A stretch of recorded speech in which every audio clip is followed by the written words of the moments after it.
about 3,300 before Christ.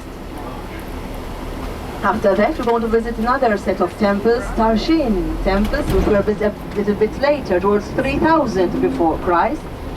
And then it's a short drive towards seaside village Birza Buja, where they're going to visit Ar Dalam, a very interesting cave. And then just a photo stop at the very picturesque fishing village Marsa Shlok. So we have just entered into the Grand Harbor, situated just next to the capital city of Valletta. Valletta is a fortified city surrounded by 3 kilometers of massive fortifications built in the 16th century. The Grand Harbor on your left is a natural harbor. It was not man-made, natural, with 5 creeks. It's in the form of a palm of a hand. The largest aircraft carriers can enter here because it is very, very deep, especially at the center. So you prefer miles or metric system to tell you miles? Miles. So the Maltese islands, there are 3 main islands. Malta, which is the largest island, 17 miles long and 9 miles wide. Then there's the sister island of Gozo, which is 9 miles wide, 9 by 5 miles. And there's a tiny island Comino, which is just 1 square mile. The total surface area amounts to 122 square miles, just 122 square miles, with a population of about 370,000 inhabitants. 370,000 inhabitants. It's very densely populated. Our main industry is tourism. More than 1 million tourists visit Malta each year. Especially last year, we've had 1,200,000 tourists who visited us for a week, 10 days or 2 weeks. Because we don't count amongst these numbers those tourists who visit us for just a few hours on cruise liners. So more than 1 million visit us each year. They stay in different hotels. We've got more than 220 hotels of different categories, offering all sports facilities. Then after tourism, we've got a lot of factories. We manufacture all kinds of things: clothes, shoes, furniture, stainless steel items, semiconductors, paper products, pharmaceutical products, car seat heaters. We manufacture all kinds of things you can imagine. We have to import all the raw materials and then export the finished product. Out of total population, about 137,000 are gainfully occupied, 35% in the public service with the government, the others in private companies, hotels, restaurants, factories, shops, etc. In Malta, only 5% are unemployed, 5% are unemployed, but in Malta, majority of women do not work, majority of women are housewives, only about 34% of women work.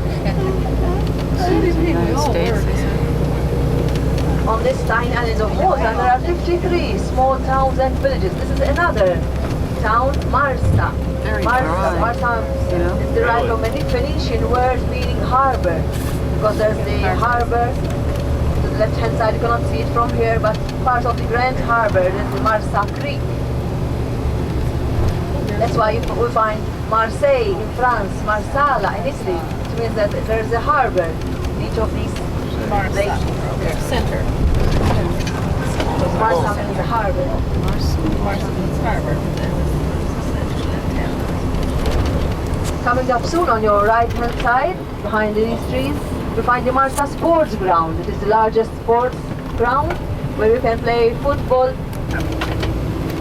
I'm sure you've noticed that all the buildings are built out of the same type of stone. Yes. That is known as the Globigerina limestone. This is the only material you can get on the island. The only raw material we can find on the island. And there are still about 100 quarries still in use. Perhaps we'll be able to see one of them on our way to 1 hour visit. Grinding plant. So that type of stone is very soft at first, very easy to work with. That's why it's a lot of balustrades, further on, of sculpture, Malta International Boat Show. but then with the passing of time it becomes very hard and lasts for centuries. Oh, that's cute. Also, don't know what You'd be a good snow boat is too. or frost, so all the houses have got flat roofs, but on the buildings on the right are factories, so they haven't got flat roofs. But otherwise, all houses, all dwellings have got flat roofs. We're still at Marsa, the industrial zone. There are a lot of factories at Marsa. We manufacture Marsa stainless steel Scala. items, shoes, chairs, clothes, etc. On the left-hand side, you can see the Malta Shipbuilding Company Limited, where we can build ships up to 120,000 tons, and we can repair ships up to 300,000 tons. How big is that? The red Marco powder Polo is good. size? Well, Summer is already with us. Today, temperature is supposed to be about Third 85 small, degrees. much 85 degrees already. So temperature got a very mild climate. The coldest months are January and February. Temperature of about 55 degrees or 16, never less than 55 degrees. Good handle that. 55 degrees Fahrenheit. May 12th to 16th. Then the summer What's it today? gets quite hot, so it's the 80s, 90s, and very rarely though. Saturday. What It reaches date 100 is it? degrees as well, I but don't very, know. very rarely. But we've got a lot of small sandy beaches and other rocky ones where we can always go to refresh ourselves. Here we are in the midst of the industrial zone. Factories on each side. Yes. Taking video of The this. rainy season I was out between October and April. We usually get about 25 inches of rain each year, just 25 inches of rain. Grapes, like This winter we've had Crisps? a little over 14 inches only, almost half the normal amount. So we need rain, perhaps it might rain during the night, but now we don't expect to have much rain before month of October. enjoy it. So water, there are no mountains or rivers, so water is very important and precious for us. So we get the necessary amount of water out of desalination plants, reverse osmosis plants. We've got 5 desalination plants. We transform seawater into potable water. So 60% of the water we use, we get it out of desalination plants. The rest it is drawn out of wells from the natural water table.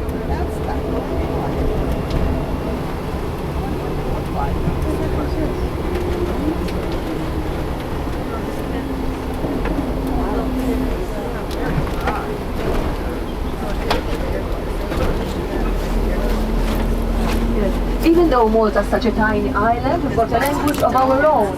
Amongst ourselves, we speak in Maltese. We both Malta are Maltese and English. We learn Maltese and English at the same time at school, starting from the age of 5. Then when we're 11, we start learning French, Italian, German, etc. But amongst ourselves, we speak in Maltese. These trees on each side are the Pretty Ficus horse. lucida trees of the family of the Ficus. They're evergreen.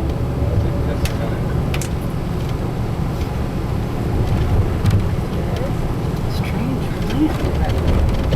It's like This a is desert. another village, the village of Lua. Instead of using wood or metal for their fences, they use stone. Yeah, I know. That's Block off their properties.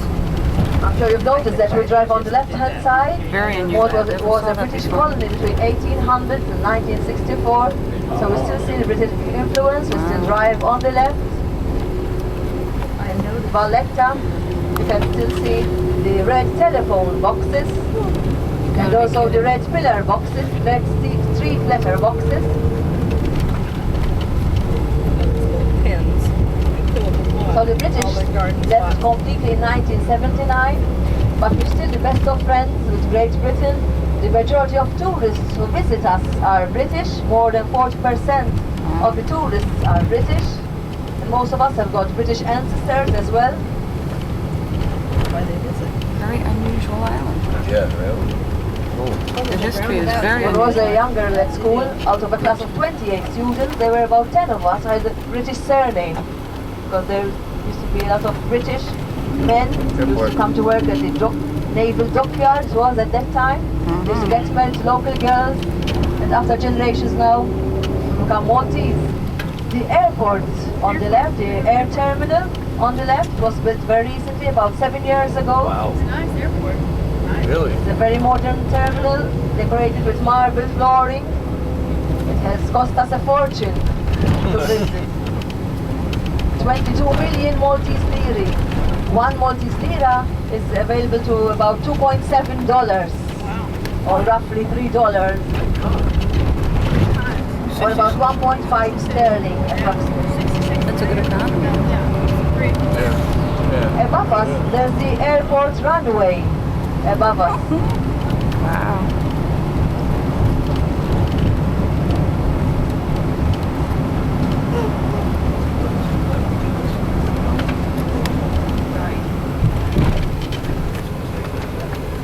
It was the HMS Birmingham. Yeah. Stopping here for just a few days of rest, then it will be on show for the public. The public can visit it during certain times. I'm sure. This factory on the left is a very important factory, ST Microelectronics. There are 1,800 people employed in this factory, 1,800 persons. They manufacture semiconductors, electronic semiconductors. They work 24-hour basis, 3 shifts of 8 hours each. And 25% of the workers are engineers, qualified engineers. Because in Malta we've got primary schools, secondary schools, colleges, and then university. There are about 8,000 students at the moment studying at our university. Half of them are females. They are studying in 10 different faculties to become teachers, doctors, lawyers, architects, engineers, etc. We're approaching the area which is full of quarries. Quarries, On each side there are quarries. Some are not used any longer, others are still in use. Yes, the art still works. These trees along this road are the Jerusalem or Aleppo pine, typical of the Mediterranean region.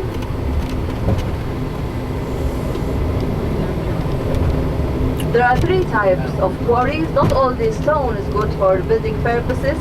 So when that stone has got a lot of imperfections, it is blasted and transformed into gravel, also used in the building industry.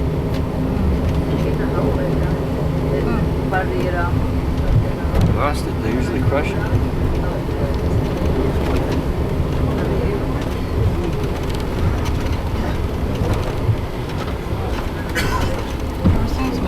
We're going to stop near a quarry on our way back, so we have to see a quarry still in use.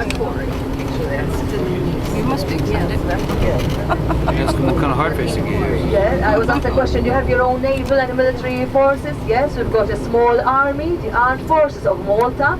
It's made up of about 2,500 soldiers.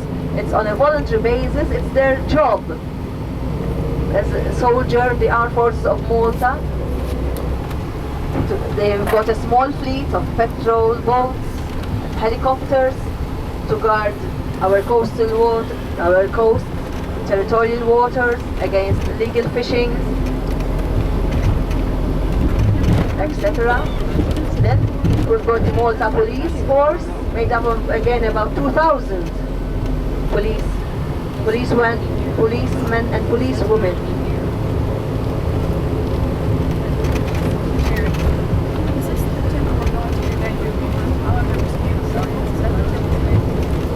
The small village of Abba, the border part of the village. Look at our building stone. It's got such a lovely honey color. It is beautiful.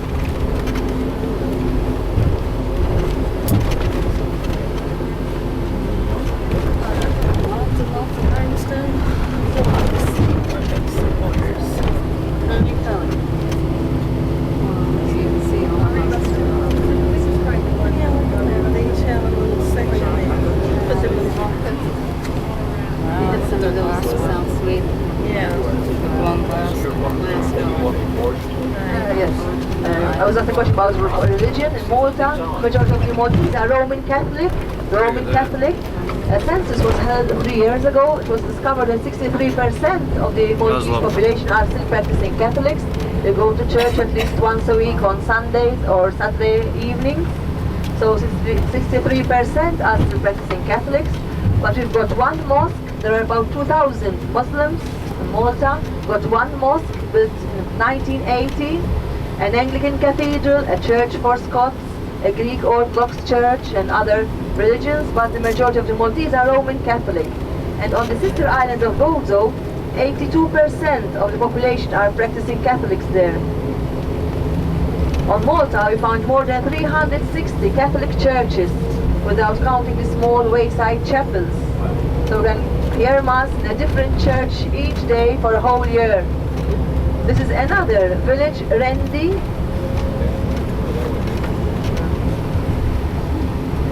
We'll soon be arriving at the Hajar-Im temple. You can still see a bit of our countryside. On the left, the countryside is dominated by these small terraced fields, divided by these dry stone walls.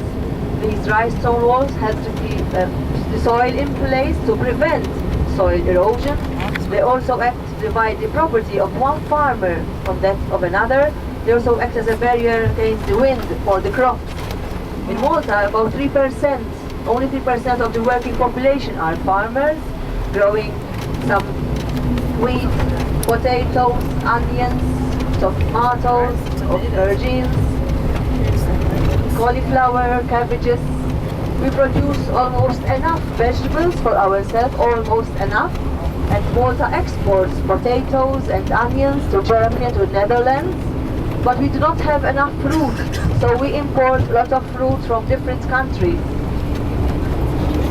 Excuse the state of our roads. The only thing that I don't like about Malta are the dreadful roads we've got. And also some of the pavement, so it's a country road, so it's worse still. Perhaps to keep you awake since it's siesta time, eh? You do. Perhaps siesta time here between 1 and 4. Many shops close between 1 and 4. Then they reopen between 4 and 7.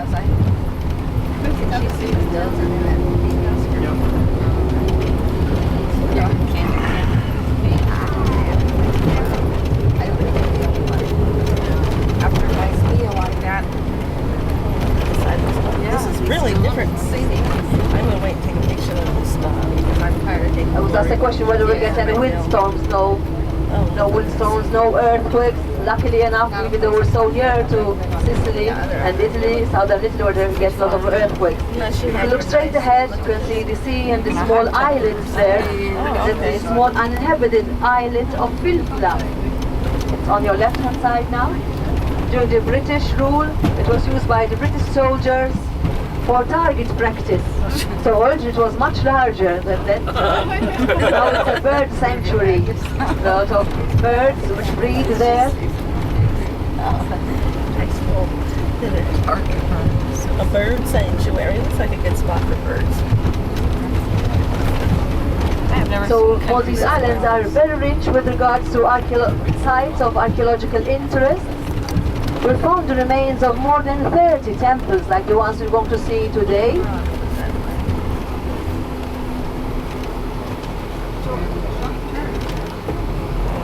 The temples we're going to visit now are known as Hajar-Im. Hajar-Im, literally it means stones of veneration.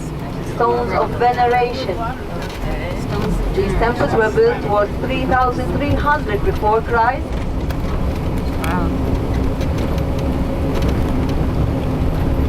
The stones which were used for the building of these temples were quarried from the immediate neighborhood. So the coach, the bus will remain here waiting for us till we visit the Hajar-Im temples.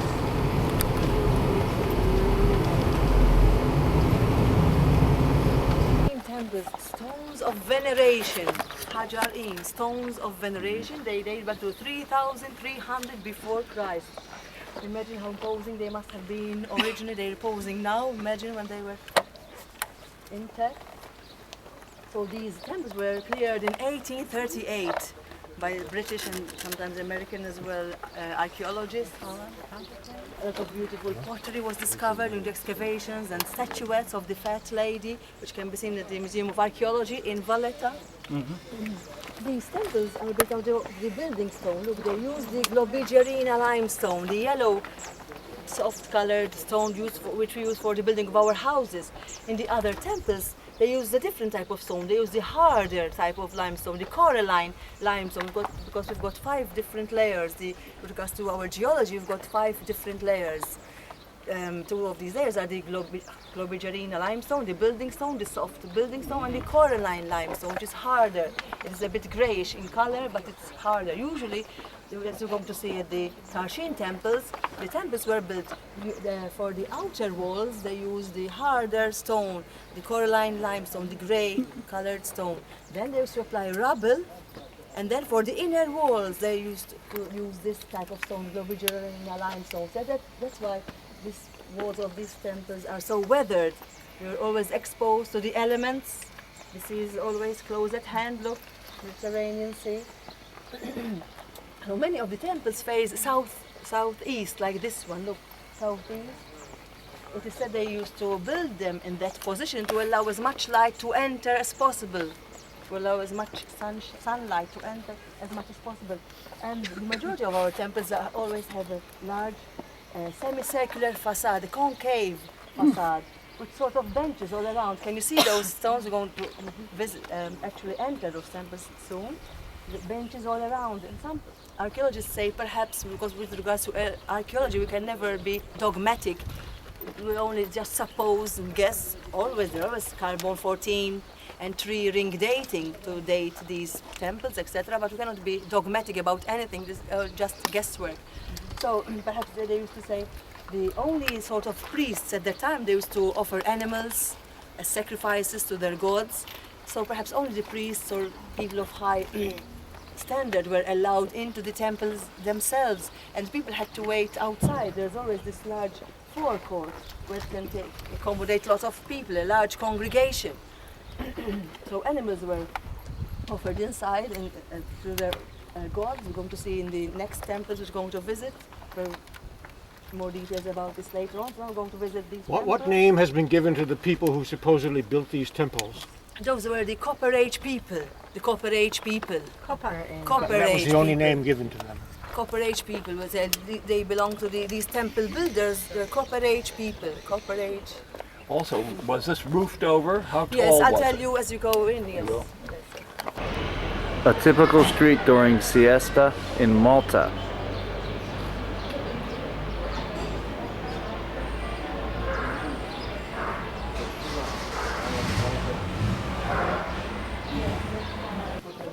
Water. Cooling.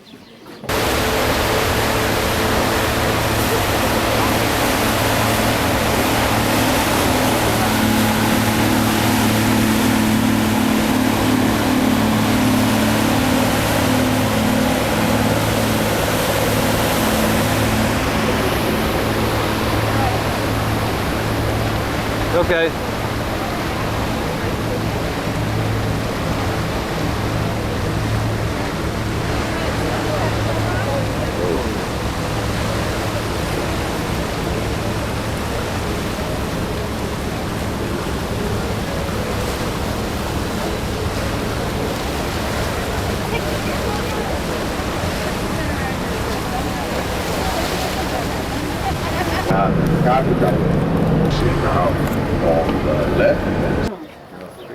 That's fine.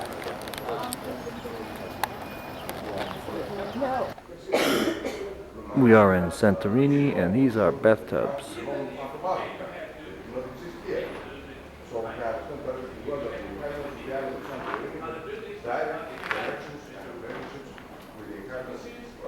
We're inside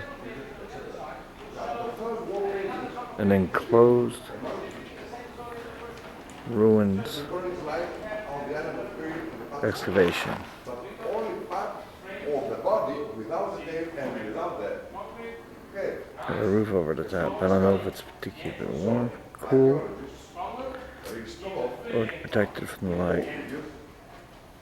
Representing a blue tree, no, a blue mountain. Later on, Dingy. part of the day and part of the face that was black and last, they knew finally that it was a blue mountain and blue trees for them to Tour guide's about as interesting as watching paint peel off a wall. I mean that it was very difficult task and exploration. Yeah, Newburn doesn't look that. I can't see them, it's the only trouble. Which way did everybody go? They're still waiting here and there.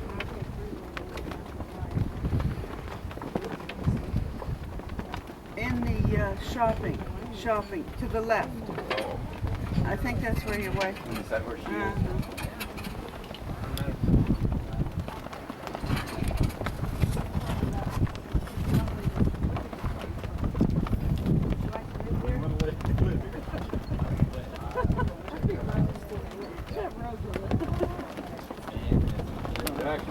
I just stay here picking up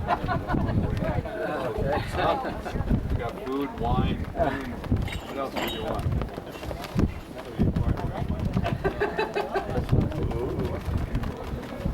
What's this?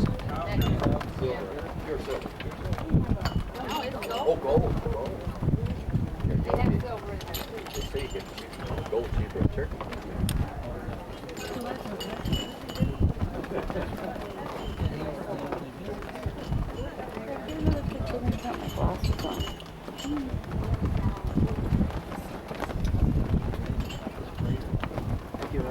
Oh, you're welcome. All right. I told him you were watching it. Uh-huh. The camera. And I was. Never touched it. You could. We tried you to touch it. You probably do better than I could. Yeah, I did that. Natural warm talent. In fact, I was looking at you. You can smell. I don't believe I'm pregnant.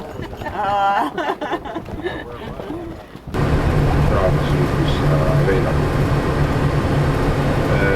And since the moment that lunchtime has come in Sicily, let's come back to something that I have mentioned earlier on concerning the language and how you can understand certain expressions, or at least you may remember some of these expressions that I was spending part of the holidays in Greece. Well, what do you wish actually to each other when you go Cinema. for lunch? There's a cinema there. Bon appetit. Outdoor cinema. Did you see that? Is that right? Really? An outdoor cinema with seats. Good appetite. That was great. I never saw that. Nobody says, have a good lunch. Or enjoy your meal, certainly. But the Greek expression, ladies and gentlemen, is kali όρεξη. Let's say it all together. Kali όρεξη. We are going to say that the first time we hear this couple of words, and it's quite difficult to remember. I can show you that we use such kind of words in everyday life. I'll take another one. One more. Press it hard. I got it. Thank you. Thank you. What's that supposed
Oh, verstehen Boys.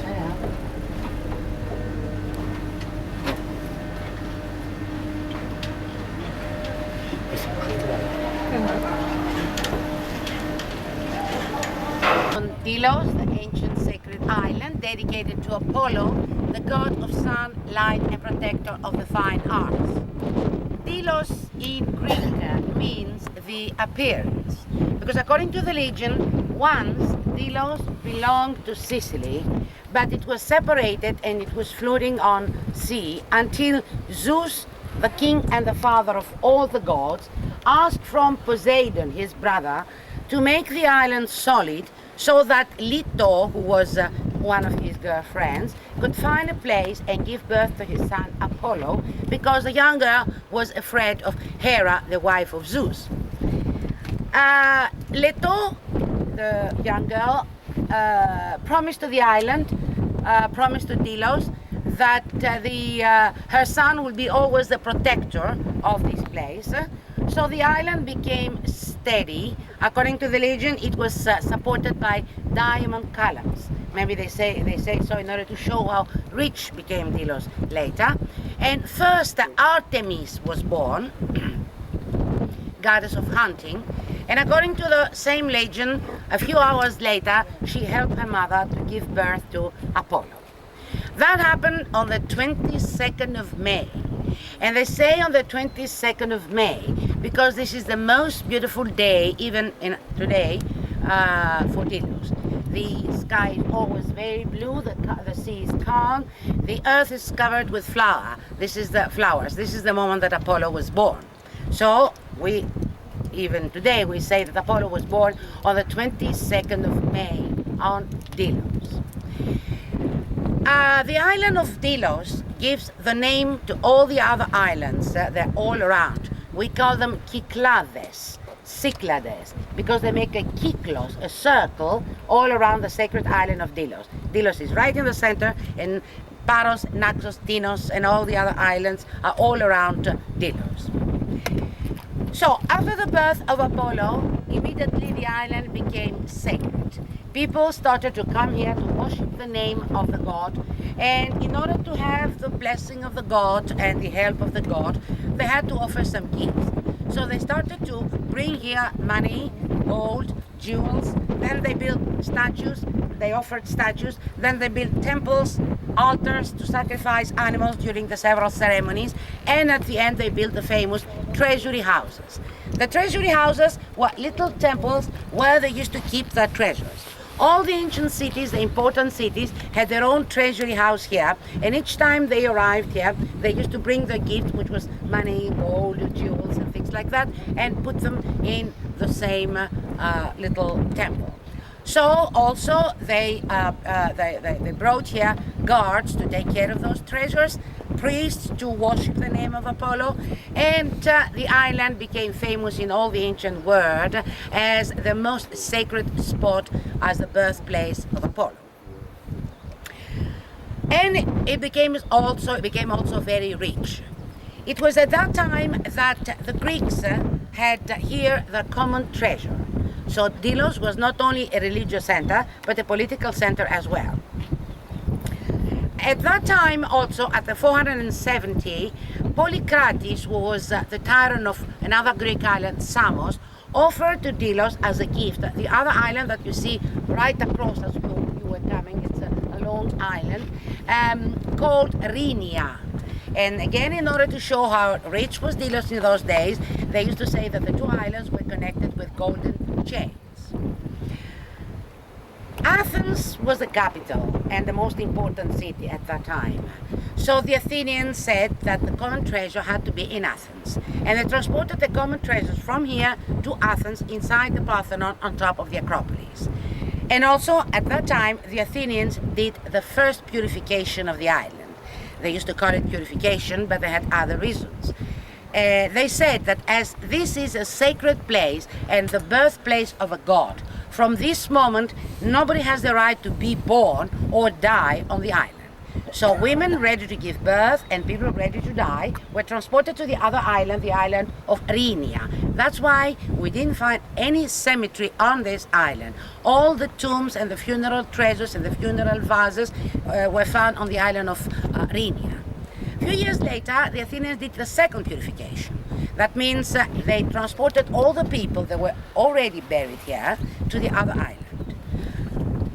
They said it was a purification, but the Athenians, they wanted to make the people of Delos not to love and adore the island, these rich people, the inhabitants of Delos, because they knew that as all the other Greeks, the Delians adored the place where they were born and where they had their deaths. So they call it purification, but they had other reasons. They wanted to get all the money and the rich things from here. Apollo was angry against the Athenians, and as the Athenians were afraid of him, they built at that time the most beautiful and rich decorated temple ever built on the island of Delos, dedicated to Apollo. I'm going to show you foundations of this temple during our visit. The island lost a little bit its importance around the end of the 4th century after Christ, after this second purification. But later on, at the 3rd century before Christ, the first very rich people arrived here and built their homes. They started to build houses here, not before the 3rd century before Christ. Before that, it was only a sanctuary where people used to come to worship the name of the god, offer the gifts, and then they had to go away. They used to stay a few days on the island. Also, later on, at the 2nd century before Christ, when the Romans occupied Greece, the first thing they did was to destroy the most important harbors, the harbor of Corinth and the harbor of Carcharodonia. So for several years, the island of Delos became a commercial harbor, a free port in those days. And it was at that time that artists and ship owners moved and built some very big and rich houses on the island. Finally, the Romans arrived here, and as they did everywhere in Greece, at first they destroyed almost everything, and then as they liked very much everything it was Greek, they tried to copy everything. So they copied the Greek art, the Greek way of living, the Greek civilization, even the Greek religion. Don't forget that the Roman gods are nothing but the Greek gods, and they simply changed their names. Our Zeus is their Jupiter, Athena, Minerva, Poseidon, Neptuno, Aphrodite, Venus, Dionysus, Bacchus, and so on. So they destroyed the Greek temples, and using the Greek material, they built their own temples on top of the Greek ruins, and they continued to worship as god protector Apollo under the name of Phoebos. And also to bring gifts in the honor of the god. The great destruction of Delos took place at the 4th century after Christ by the Christians. The Christian Byzantine emperor Theodosius II ordered to stop everywhere all the ancient festivals, all the ancient ceremonies, and destroy everywhere everything it was either Greek or Roman, and built on top of the ruins using the same foundations and the same marble and stones, chapels and churches and Christian monuments. And he did that in order to make the people forget the idols. The same thing happened here. They destroyed the temples, and using the material, stones and marble, they built chapels and some houses. And some people, Christian people, tried to survive on the island, but it was impossible. As you can see, the island is very dry. There is no vegetation, there was no water. In the ancient days, when the rich people lived on the island, they could afford to buy anything they wanted from the other islands all around. But during the Christian period, there were poor people living here, and they couldn't survive on the island. They stayed for a few years, and then they had to go away and to the other islands around Delos, or the islands of the Cyclades. And the island was deserted, and became a harbor for the pirates of the Mediterranean Sea. Barbarossa, the famous pirate, used to come very often here. And then it was completely neglected. Earth and stones covered everything until the end of the last century. The first they excavated here were the French. And then together with the Greeks, they continued excavations and they discovered what we're going to see, and they restored what we're going to see today during our visit. Of course, they continue their excavation, but not in this area that we are going to visit. As we walk around and visit, we visit the remains of the different temples and houses. You will hear me saying that this is archaic, this is classical, this is Christian, Byzantine, and so on. Let me tell you just a few words about the different periods of the Greek civilization. The first Greek, which was also the first European civilization, starts in Crete. Have you been in Crete, or are you going there during your cruise? No. So there we have the first Greek civilization at the 20th century before Christ, the famous Cretan or Minoan civilization, 20th to 16th century before Christ. Then comes the Mycenaean civilization from Mycenae, Mykene, in the area of Peloponnese, 16th to 11th century before Christ. Then comes the geometric period, after the geometric decoration that we see on the vases, 10th to 8th century before Christ. Then comes the archaic period, the Egyptian influence in Greece and the Greek influence in Egypt, 7th and 6th century before Christ. Then comes the classical period, the golden age, the age of Pericles, 5th and 4th century before Christ. Then comes the Hellenistic period, the years of Alexander the Great, 3rd century before Christ. Then is a Roman period, Roman occupation of Greece, 2nd century before, 2nd century after Christ. Then 400 years. Then comes the early Christian period. Then comes Byzantine period, 4th to 15th century after Christ. Then is Turkish occupation, another 400 years, and then is modern period. Now, when we say Byzantine, we mean the period between the 4th and the 15th century after Christ. The word Byzantio comes from Byzas. He was a Greek who founded Byzantio at the 7th century before Christ. The Christians changed the name of Byzantio to Constantinople when the Emperor Constantine moved the church of the Christianity from Rome to Byzantium. And we have the separation of the churches to east and west. That's why the symbol of Byzantium is a double-headed eagle. It symbolizes the two churches. And later on, the Turks, when they occupied Constantinople, the year 1453, they changed the name of the city from Constantinople to the Istanbul of today. So when here, Istanbul is nothing but the ancient Greek colony of Byzantio, from where comes the Byzantine art, Byzantine mosaics, Byzantine frescoes, and so on. The most important period for the Greek Orthodox Church. Now, but even when you hear Istanbul, it's not a Turkish name. You know, when the Turks occupied Constantinople, they used to hear the Greeks saying that we go to the city, and the city for them was Constantinople. So the we go to the city in Greek sounds like we go is pame. To the city is Istimpoli. So the Istimpoli became Istanbul for the Turks. But in Greece we never say Istanbul, we keep on saying Constantinople. Well, now as we are going to visit the island, you know that the island is divided in 4 big areas. There is a plan here, we better see, because they told me that the museum is, they paint, it's under renovation, and probably we could not go there. So, the island, what we're going to visit is this area. This is the harbor here that we arrived. This is the area with the houses, the area of the theater, 2. 3 is the area, the sacred area. And 4 here is the area of the sacred lake. 4 big areas. Whatever you see, it is made out of either local stone or marble that they brought from the islands of the Cyclades. They're very rich in marble. Where we are now, this area here, it is called the Agora of the Competalists. Competalists is a name for the Romans. Agora in Greek means marketplace, but the ancient Agora, the ancient Agora for the Greeks, had nothing to do with what we call today a marketplace. The ancient agora was a kind of a meeting place, a gathering place, political, commercial, religious, and artistic center. The real center of the city. That's from where the word agoraphobia comes, fear of crowds, because it was always very crowded. Of course, they had shops. The Greeks never had an agora, a marketplace, near a sacred area. They were always near big cities.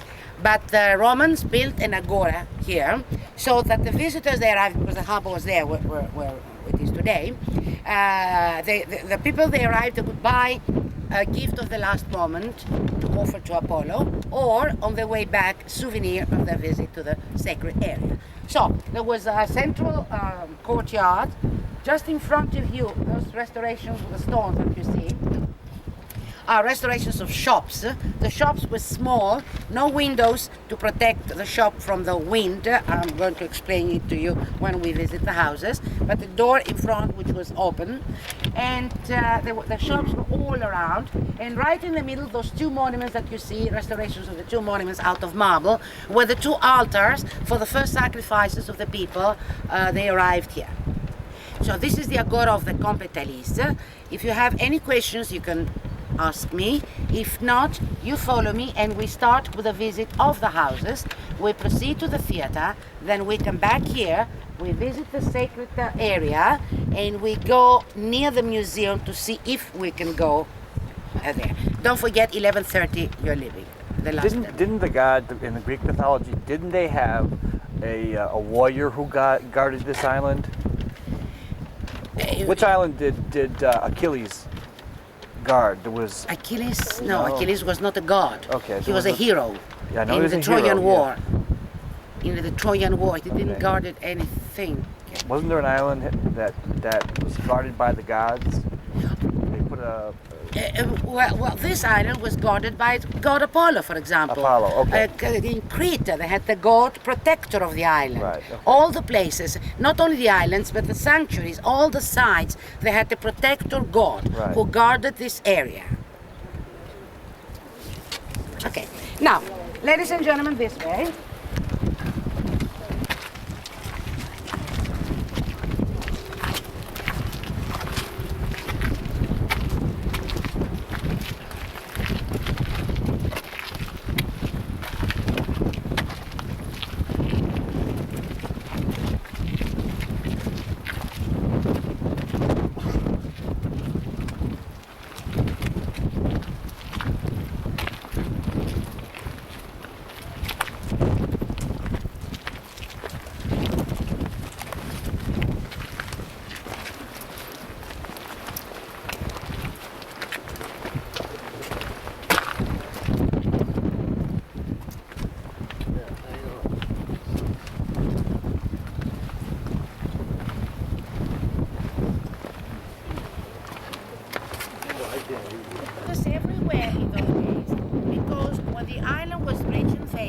The inhabitants here were about 30,000 people, plus the slaves and plus the visitors. So there were houses everywhere, but this is the area where they had many houses together. What you see on both sides of the path, the road, are restorations, remains of rooms. They belong to houses. Because as we're going to visit one house, you're going to see that the houses were very big with many rooms. So these are restorations of rooms. They belong to houses. Also, you're going to notice that the houses were always built one next to the other. You're going to see the same thing this afternoon when you go to Mykonos. The little town of Mykonos, all the houses are built one next to the other in order to be protected by the wind. Because usually the wind is blowing in, especially it's quite strong, especially during July and August, where they have a local wind called Meltemi, and this is quite strong. So there were houses built one next to the other, and very narrow streets. You imagine that this is one of the main streets that passed between the houses. So narrow streets and houses built one next to the other. Let's go and visit one of them.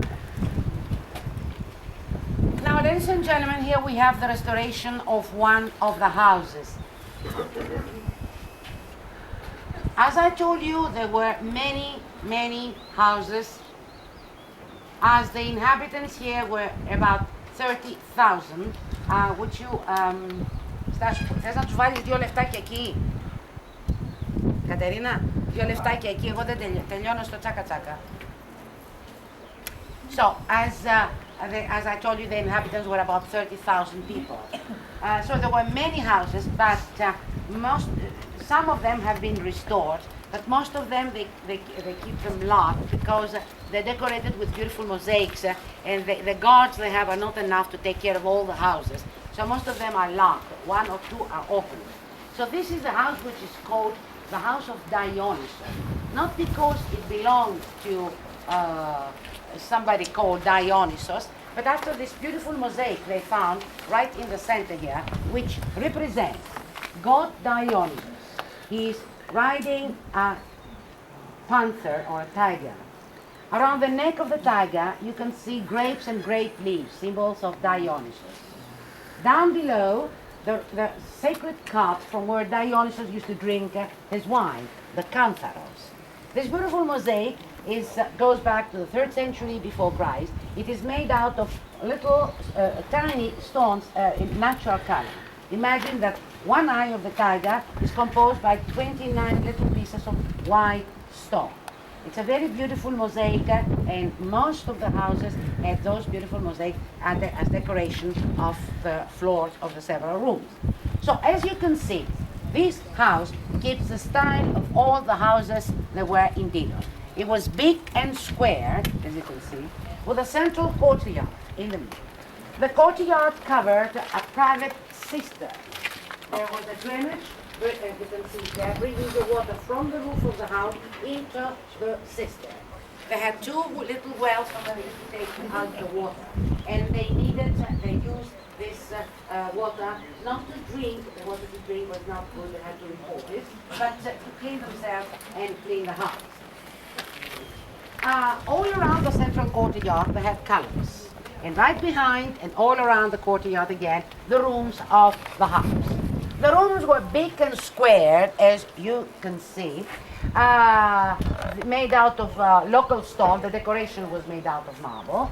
The walls were covered with plaster and they're decorated with beautiful frescoes. Frescoes on the walls, mosaics on the floor. The decoration of the house was very rich, but the furniture were very simple. Like they had beds and tables and chairs made out of wood and leather. Only the decoration was very rich. On the walls also of the rooms you can see those square niches. Right there they used to put the oil lamps to illuminate the house. The rooms had no windows, as I told you, on the outside. Doors and windows were inside, opening to the central courtyard. There was no communication between the rooms. They had to come out and get into the room from old door. And the ceiling of the room was made out of marble, and the roof of the house out of red bricks. This particular house, which is called, as I told you, the House of Dionysus, had a 2nd floor. So they had, down below they had several reception rooms, and upstairs men and women apartments that were separate. So reception rooms everywhere on the 1st floor here. In that corner right there, there was the toilet of this floor. Don't forget that even during the 20th century before Christ, when they built the palace of Knossos in Crete, they found many bathrooms and toilets. They were very clean at that time. And imagine that thousands of years later, when they built the palace in France, such a big palace and with all this gold inside, no toilet, no bathroom at all. Maybe that's why they invented the perfumes. Something that they needed at that time. And this is tradition. So, bathroom, toilet there. Next is a little narrow room, just for 1 bed, for 1 slave who lived in the house. Next to the room of the slave, a little kitchen, and next to the kitchen you're going to see the stairs going up to the 1st floor where men and women apartments used to be. So let's just walk around and go through the kitchen and the house and the room of the slave and then we get out of it.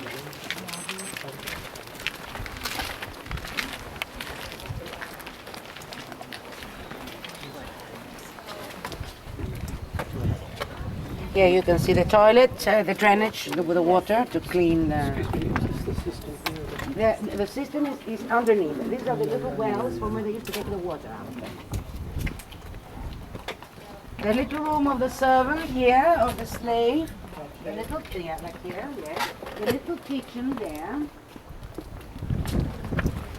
Just go one bed. The little kitchen here? Right? Oh, no, here, right here. Right here. When you go out, you turn to the left, not to the right. And the staircase going up to the men and women's apartment. This way, and turn to the left.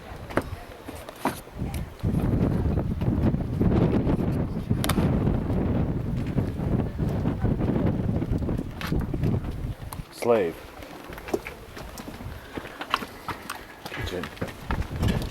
Kitchen.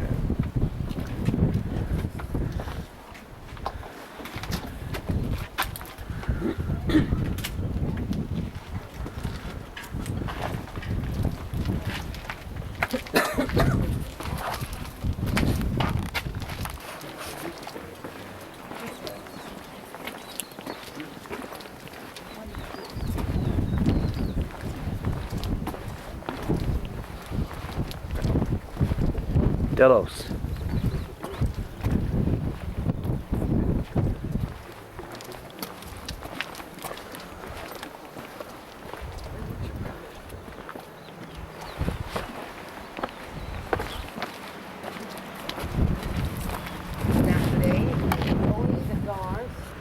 About 10, 12, and the group of archaeologists, I don't know, sometimes 3, 4, 5, yes, and only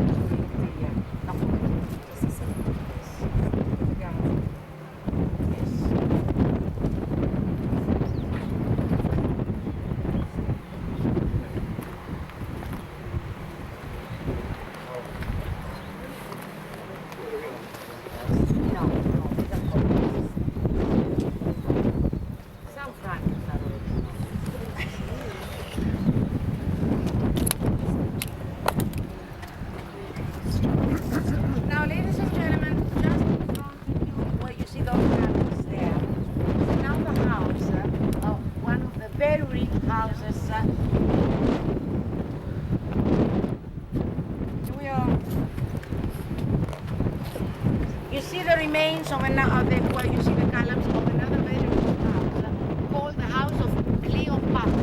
Of course, nothing to do with Cleopatra of Egypt. She was a rich Athenian who came here with her husband, and they built a house and decorated it with many statues that represented themselves. You can see fragments of the two statues that represent Cleopatra and Dioscurides, her husband. These are headless statues. In many museums and many ancient areas, you can see headless reliefs and headless statues. It is because at the beginning of Christianity, the Christians used to cut off the heads of the reliefs and of the several statues, as they believed that the headless statue was not a symbol or an idol anymore. That's why you see so many headless statues and many heads that never found their figure. So the house of Cleopatra, the rich Athenian. By the way, Cleopatra, the queen of Egypt, she was Greek origin. She was belonged to the family of Alexander the Great. Her name also is Greek. Cleopatra is a Greek name. It means Cleopatros, glory of her father. But here we have another Cleopatra, or rich Athenian. Now, yes, so it's another system. Yes, everywhere is a system. Collect the water, they needed the water. Usually the second house that we see, it is locked. So let me tell you about the house, because if it is locked, we just walk by. We call it the House of the Trident, because they found there many mosaics. They represented tridents, symbols of God Poseidon, god of the sea. We suppose that this house belonged to a rich ship owner and merchant who lived in Delos. Actually, about 20 years ago, they found during the excavations near Italy, into the sea, they found the remains of an ancient boat. And inside the boat, they found fragments or in one piece, vases and jars with the same symbol of the trident. So we suppose that the boat they found there belonged to the same ship owner who had his house here in Delos. We call it the House of the Trident. It is the only house which has a window on the outside. And they say that as this house was near the theater, it was through this window that they used to sell tickets for the theater. The same style, big, square, central courtyard, columns all around, the rooms, no windows opening to the central courtyard. Let's go.